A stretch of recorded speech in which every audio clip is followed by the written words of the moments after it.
Halo teman-teman, perkenalkan nama saya Requel Awin Hutapea. Saya dari kelas Hubungan Internasional B dengan NIM 21020460073. Nah, jadi di video kali ini, pada kesempatan kali ini saya bakal membuat podcast yang dimana di podcast kali ini saya bakal mereview sebuah buku karya Mokhtar Masud yang berjudulkan Ilmu Hubungan Internasional, Disiplin, dan Metodologi.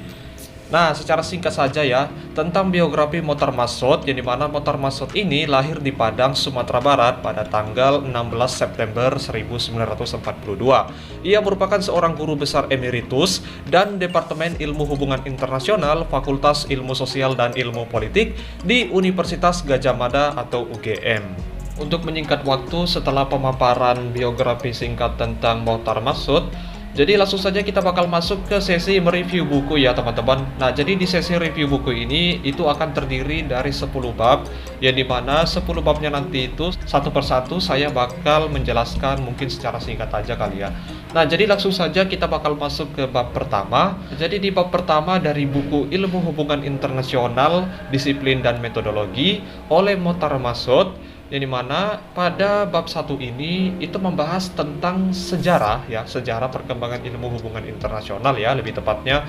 Nah, jadi di sini saya bakal membagi ada 3 bagian. Jadi di bagian pertama itu buku ini menekankan pengertian ilmu sebagai pengetahuan sistematis yang berkembang melalui proses bertahap. Kemudian di bagian kedua itu menjelaskan awal mula ilmu hubungan internasional sebagai cabang ilmu politik yang awalnya deskriptif namun kemudian berkembang menjadi normatif dan preskriptif. Kemudian bagian ketiga itu membahas tentang perkembangan ilmu hubungan internasional menjadi disiplin pada abad ke-20 yang dipengaruhi oleh kompleksitas fenomena perkembangan ilmu-ilmu sosial lainnya dan kebutuhan untuk memahami dunia internasional yang semakin terkait erat. Nah, jadi secara keseluruhan ya, bab ini memberikan gambaran komprehensif sejarah dan faktor-faktor yang mendorong mandirinya ilmu hubungan internasional itu sendiri. Baiklah teman-teman, setelah saya memaparkan review bab pertama tadi, kemudian kita lanjut ke bab kedua, yang dimana bab kedua ini judulnya itu makna dan ruang lingkup dalam hubungan internasional ya teman-teman. Nah, jadi langsung saja. Nah, dari bab 2 dari buku Ilmu Hubungan Internasional, Disiplin dan Metodologi oleh Mokhtar Masud itu membahas tentang makna dan ruang lingkup kajian hubungan internasional. Mokhtar Masud sendiri itu mendefinisikan hubungan internasional itu sebagai interaksi ya, interaksi antara negara dan aktor internasional, yang dimana itu mencakup aspek formal atau informal, damai atau konflik, serta bilateral dan multilateral ya teman-teman. Sistem internasional sebagai fokus studi juga terdiri dari negara dan aktor internasional, yang dimana ruang lingkup kajian ini meliputi politik, ekonomi, sosial, budaya, dan keamanan. Perubahan dalam ruang lingkup disebabkan oleh globalisasi, perkembangan teknologi, dan kompleksitas masalah internasional. Kemudian bab ini memberikan gambaran komprehensif serta faktor-faktor pengembangan ruang lingkup kajian hubungan internasional. Nah, buat teman-teman yang belum tahu tentang tingkat-tingkat analisis apa saja yang ada di hubungan internasional, jadi kebetulan nih saya akan menjelaskan tingkat-tingkat analisis dari buku Mokhtar Masud yang satu ini. Jadi kita langsung saja masuk ke bab ketiga ya teman-teman. Yuk. Nah, di bab ketiga yang satu ini dalam buku Ilmu Hubungan Internasional, Disiplin dan Metodologi karya Mokhtar Masud itu membahas 3 tingkat analisis dalam kajian hubungan internasional. Apa saja? Nah, jadi tingkat analisis yang pertama itu adalah tingkat analisis negara, individu, dan sistem ya. Nah, jadi langsung saja ya teman-teman, saya bakal mulai dari tingkat negara terlebih dahulu. Nah, tingkat analisis negara ini berfokus pada perilaku negara-negara yang dimana dipengaruhi oleh kepentingan nasional dan faktor politik. Kemudian yang kedua ada tingkat analisis individu, yang dimana tingkat analisis individu ini menyoroti peran kelompok kepentingan, organisasi non-pemerintah, dan individu dalam hubungan internasional. Sementara itu, yang terakhir tingkat analisis sistem, yang dimana membahas peran organisasi internasional terutama dalam regional dalam mengatur hubungan antar negara serta mempromosikan kerja sama atau cooperation kalau dalam bahasa Inggrisnya. Nah, sebelum kita lanjut ke bab selanjutnya, sebelumnya saya ingin beritahu nih kepada teman-teman semua bahwa 3 bab sebelumnya itu merupakan bagian pertama dari buku Montar Massoud ini. Yang dimana bagian pertamanya itu tadi berjudulkan Disiplin Hubungan Internasional. Nah, sekarang kita akan masuk ke bagian kedua dari buku ini, yaitu metodologi. Yang dimana bagian kedua dari buku ini dibuka dari bab 4 yang berjudulkan Jalan Sistematis Menuju Pengetahuan. Nah, dalam buku Ilmu Hubungan Internasional Disiplin dan Metodologi oleh Montar Massoud ini, itu menguraikan langkah-langkah, lebih tepatnya langkah-langkah yang sistematis menuju pengetahuan dalam kajian internasional. Jadi yang pertama itu ada observasi, yang saya ketahui itu ada observasi, termasuk studi literatur dan juga wawancara, dan observasi langsung menjadi langkah awal, yang dimana observasi langsung ini merupakan klasifikasi dalam mengurutkan dan mengelompokkan suatu fenomena untuk mempermudah analisis kita ya teman-teman. Nah, jadi maksudnya itu seperti mengurutkan berdasarkan waktu ya, berdasarkan waktu kejadian dari awal hingga selesainya nanti. Jadi seperti ruang ya kan, atau sifat ya. Nah, jadi selanjutnya itu ada analisis ya, baik deskriptif, kausal maupun komparatif ya. Jadi ini mendeskripsikan kausal data-data komparatif juga, dan membantu memahami hubungan sebab akibat ya. Kemudian ada generalisasi ya. Generalisasi ini itu melibatkan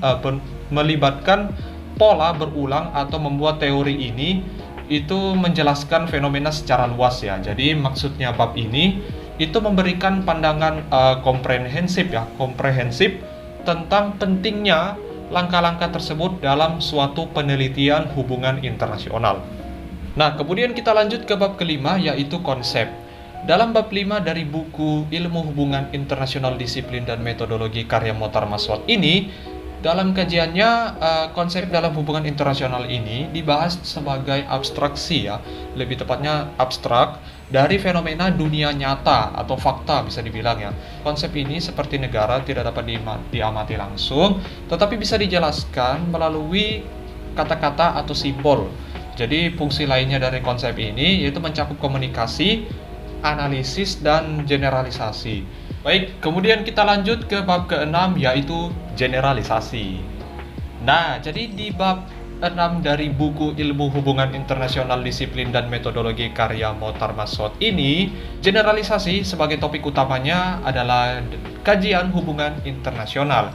Generalisasi sendiri itu merupakan sebuah proses dalam membuat kesimpulan ya dari sebuah pengamatan atau observasi, klasifikasi, dan analisis untuk menjelaskan fenomena yang lebih luas. Nah, fungsi generalisasi sendiri itu antara lain seperti mempermudah pemahaman, memprediksi suatu fenomena, dan mengarahkan penelitian. Nah, klasifikasi dari generalisasi ini mencakup induktif dari pengamatan spesifik dan generalisasi deduktif. Nah, sekarang kita lanjut ke bab yang ke-7, yang dimana di bagian ini nih yang merupakan primadona dalam HI. Nah, jadi di bab ke-7 ini merupakan bagian teori ya teman-teman. Nah, bab ke-7 dalam buku Ilmu Hubungan Internasional Disiplin dan Metodologi karya Montar Massoud, kita memahami bahwa kita bisa melihat teori ini merupakan serangkaian konsep yang saling terkait ya teman-teman, yang saling terkait untuk menjelaskan suatu fenomena dalam hubungan internasional. Montar Massoud sendiri itu menetapkan bahwa definisi teori itu sebagai seperangkat konsep, generalisasi, dan proporsi terkait. Nah, teori ini memiliki fungsi seperti mempermudah pemahaman, memprediksi fenomena, dan mengarahkan penelitian. Nah, sekarang kita lanjut ke bab 8, yaitu analogi dan model. Nah, dalam bab 8 di buku Ilmu Hubungan Internasional Disiplin dan Metodologi karya Montar Massoud ini, kita diajak untuk memahami sebuah konsep, analogi dan model dalam kajian hubungan internasional.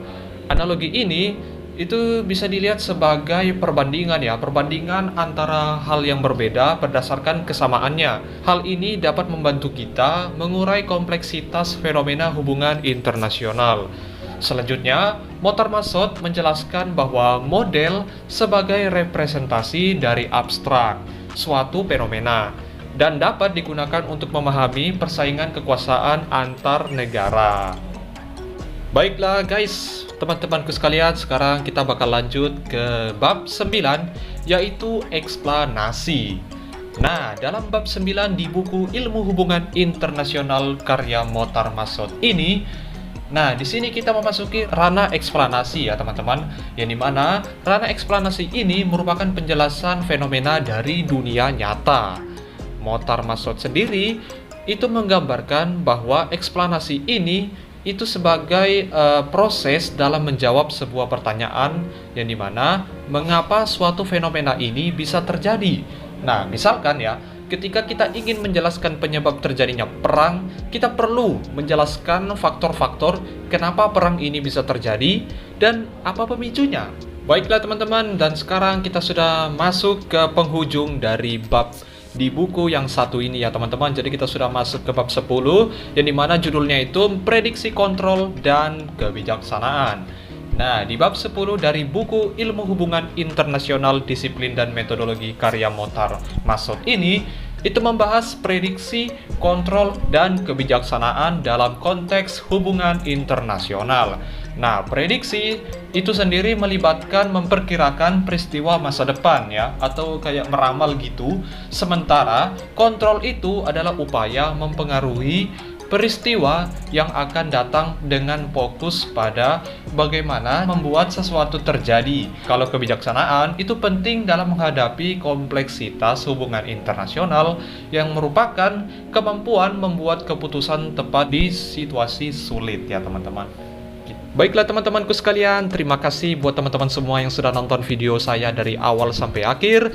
Dan sekian, mohon maaf apabila ada kesalahan kata atau kata-kata yang kurang berkenan di hati teman-teman sekalian. Jadi mohon dimaafkan atau mohon dimaklumi ya, karena saya juga masih belajar ya kalau buat video begini, apalagi kalau menjelaskan sebuah buku ya, atau jadi mohon maaf. Thank you banget buat teman-temanku semua yang sudah nonton video saya dari awal sampai akhir, dan ciao. Sampai jumpa di video berikutnya. Bye-bye.